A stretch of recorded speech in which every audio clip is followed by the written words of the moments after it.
નમસ્કાર વિદ્યાર્થી મિત્રો, ફરી એકવાર તમારું સ્વાગત છે અમારી યુટ્યુબ ચેનલમાં. તો મિત્રો, આજે આપણે વિડીયોમાં શું જોવાના છીએ? તો આજે આપણે વિડીયોમાં ધોરણ 8નું સંસ્કૃત વિષયનું પેપર સોલ્યુશન આપણે આ વિડીયોમાં જોવાના છીએ. તારીખ છે 18/1/2025, સમય રહેશે 1 કલાક, કુલ ગુણ રહેશે 25 ગુણનું પેપર રહેવાનું છે.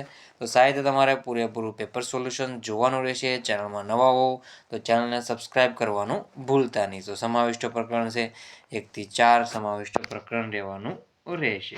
તો સાહેબ તમારે પૂરેપૂરું પેપર સોલ્યુશન જોવું, ચેનલમાં ન હોય તો ચેનલને સબસ્ક્રાઇબ કરીને બેલ આઇકન દબાવી દેજો. તમને બધા પેપરનું સોલ્યુશન અહીંથી મળતું રહેશે.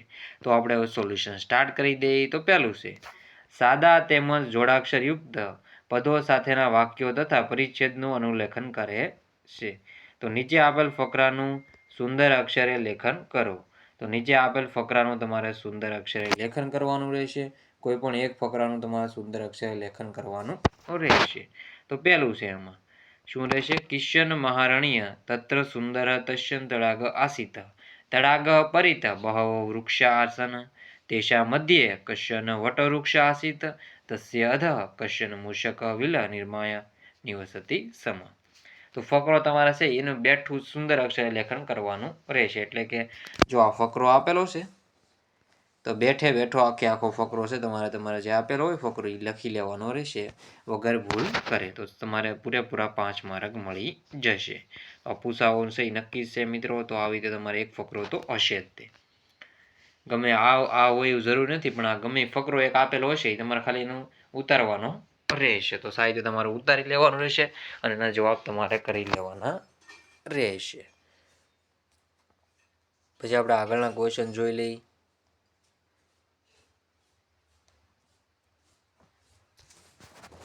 પછી આ ચોથા નંબરનો 5મા નંબરના બંને ફકરા પણ તમારે સાહિત્ય જોઈ લેવાના રહેશે. સાહિત્ય જોઈ લો બંને ફકરા, ચોથો અને 5મા નંબરનું.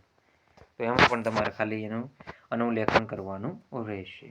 પછી આગળના ક્વેશ્ચન છે, પાઠ્યપુસ્તક આધારિત તેમજ વ્યવહારિક વાતચીત ફકરાને કાવ્ય પંક્તિ વગેરે આધારે પૂછેલા સાદા પ્રશ્નોની જવાબ સંસ્કૃતમાં લખી શકે છે. ગદ્યખંડ વાંચીને આપેલા પ્રશ્નોનો જવાબ સંસ્કૃતમાં લખો, કોઈ પણ એક. તો તમારે ગદ્યખંડ સાહિત્ય વાંચી લેવાનું રહેશે. પેલા ગદ્યખંડ વાંચી લો. એતત વન એશ અટજ સ ઋષિ સ ગુરુ સ બાલક લવ એશ કુશ. તો ઋષિ ક પઠયંતી, તો એમાં જો જવાબ આપેલો છે. ઋષિ બાલા પાઠ્યતી છે રામાયણ. તો પાઠ્યતી તો શું? રામાયણ ભણાવે છે. તો પહેલાનો આન્સર આ રહેશે. તો આવી રીતે તમારે જવાબ ટીક કરી લેવો. પછી છે આગળનું, જન કસુતા કા. તો જન કસુતા કા, તો જન કસુતામાં અહીંયા જવાબ આવશે જનક સુતાકા, એટલે કે જનક સુતાકા એટલે કે જનક પુત્રી કોણ છે? તો સીતા છે, સીતા માતા એ જનક પુત્રી રહેશે. તો આમાં જવાબ રહેશે સીતા સા જનક પુત્ર સુતા. સુતા એટલે પુત્રી એવો અર્થ થાય.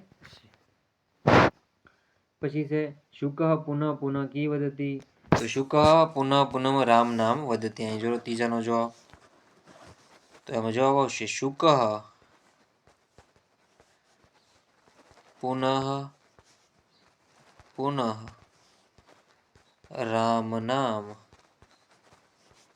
વદતી. શુક પુનઃ પુનઃ રામ નામ વદતી. તો એનો જવાબ તમારે આવી રીતે ટીક કરવાનો રહેશે. પછી આગળના ક્વેશ્ચન છે, તો એમાં લવસ્ય ભ્રાતા કહ. તો લવસ્ય એટલે કે લવનો ભાઈ કુશ હતો. વૃક્ષ એટલે શબ્દ સમાનાર્થક શબ્દ ગદ્યખંડે કી આસિત.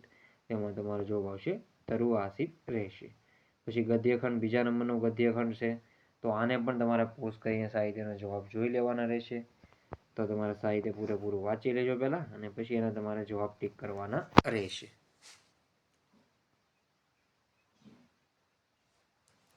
તો પોઝ કરીને જોઈ લો. એમાં જોઈએ તો પહેલો ક્વેશ્ચન છે, માતા પિતા પુત્રી પુત્રી કસ્મિન દિન ઉદ્યાન ગચ્છતી.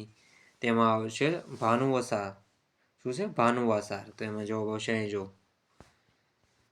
ભાનુવાસાર, એમાં પહેલાનો જવાબ આવશે. પછી છે બીજા નંબરનું, વાનરા કુત્ર કીડંતી. તો વાનરા કુત્ર કીડંતી. તો એમાં આપણો જવાબ શું આવશે? અહીંયા જરૂર વાનરા કથા ક્રીડંતી. તો બીજા નંબરનો આન્સર આ રહેશે. ટીકે પણ કરેલા છે, તમે સાહિત્યના જવાબ જોઈ લેજો. તો ઉદ્યાન કીદૃશમ અસ્તિ. તો ઉદ્યાન સુંદરમ અસ્તિ. સ के सदा क्रीडन्ति तो बालबालरा सदा क्रीडन्ति माता इत्यस्य शब्द समानार्थी शब्द गद्यखंडे की अस्ति तो अंबा તેનો જવાબ રહેશે અંબા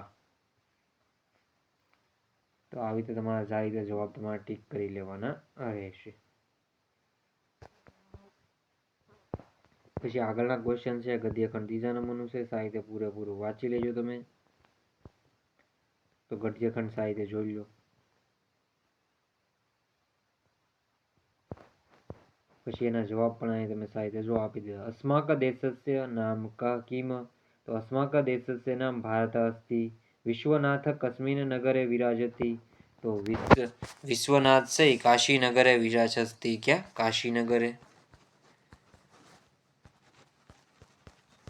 પછી છે પુરી નગરે ક વિરાજતી તો પુરી નગરે જગન્નાથ વિરાજતી હિમાલય કાની તીર્થ સ્થાનાની સંતિ તો શું છે દરિદ્ર દ્વારમ પછી છે સોરી મિત્રો હરિદ્વારમ છે અહીંયા શું છે હરિદ્વારમ ધરા ઇત્યસ્ય શબ્દસ્ય સમાનાર્થક શબ્દ ગદ્યખંડે કી અસ્તિ તો ભૂમિ જવાબ રહેશે જવાબ શું રહેશે ભૂમિ તમારે એનો જવાબ સાહિત્ય દેવાનો રહેશે પછી ચોથા નંબરનું છે તો ચોથા નંબરનું પણ સાહિત્ય તમે એનો પોઝ કરીને વાંચી લો તો પેલા ફકરો તમારે જોઈ લેવાનો છે ને ફકરાની છે 5 પ્રશ્ન આપેલા છે એનો જવાબ તમારે ટીક કરવાના રહેશે ફકરો સાહિત્ય જોઈ લો તેમાં પહેલું છે ચિત્રકલાયા કસ્ય પ્રીતિ આસીત તો ચિત્રકલાયા કસ્ય પ્રીતિ આસીત તેમાં પહેલાનો જવાબ અહીં જોરો ચિત્રકલાયામ અતિ પ્રીતિ તસ્ય આસીત શું છે ચિત્રકલાયામ અતિ પ્રીતિ આસીત તો પહેલાનો જવાબ આ રહેશે જોઈ લો ચિત્રકલાયામ અતિઓ પ્રીતિ તસ્ય આસીત પછી છે બીજા નંબરનું દયો કલાકારયો કા ઈચ્છા આસીત દયો કલાકારય કા ઈચ્છા આસીત તેમાં આપણો અહીંયા જરૂર મિત્રો આવશે દયો અપી રાજભવને ચિત્ર લિખિતમ ઈચ્છા આસીત તો બીજા નંબરનો આન્સર આ રહેશે પછી છે ત્રીજા નંબરનું મહાભારત ચિત્રેષુ નિરૂપયતુ ઈચ્છામિ તદશ 10 વર્ષાણી અપેક્ષતાની તેમાં છે મહાભારતમ ચિત્રેષુ નિરૂપયાની ઈચ્છામિ તદશ 10 વર્ષાણી અપેક્ષયાતી તો આનો જવાબ તમારે જો ત્રીજા નંબરનો છે આનો જવાબ ત્રીજા નંબરનો ચોથા નંબરનું છે કસ્ય કલાકાર ચિત્ર વિષય ન નિશ્ચિત તો એમાં જોઈ તો અહીં જોયું चित्रे किंपि निरूपणम् इच्छामि चित्रस्य विषये न निश्चित समाप्ते अवधि न निश्चित भवान अवकाश ददाति चेत्रचितं लिखातामि एवी तेनो जवाब रहेशे પછી કસ્ય કલાકારસ્ય ચિત્રस्य વિષય ન નિશ્ચિત અને રાજા ઇત્યસ્ય શબ્દ સમાનાર્થી શબ્દ ગદ્યખંડે તો એમાં જવાબ આવશે નૃપ નૃપ એટલે કે રાજા તેનો જવાબ તમારે સાહિત્ય ટીક કરી લેવાનો રહેશે પછી ગદ્યખંડ 5મા નંબરનું છે તો ગદ્યખંડ 5મા નંબરનું જોવાના જવાબ આવી રીતે ટીક કરી લેવાના રહેશે બાકીના બધા ક્વેશ્ચનો છે જો આ બધાના જવાબ મિત્રો એ આપણે પાર્ટ 2માં કરાવવાના છીએ તો પાર્ટ 2 આનો તમારે સાહિત્ય જોઈ લેવાનું રહેશે તો મિત્રો આ વિડીયોને એન્ડ કરીએ છીએ જય હિન્દ જય ભારત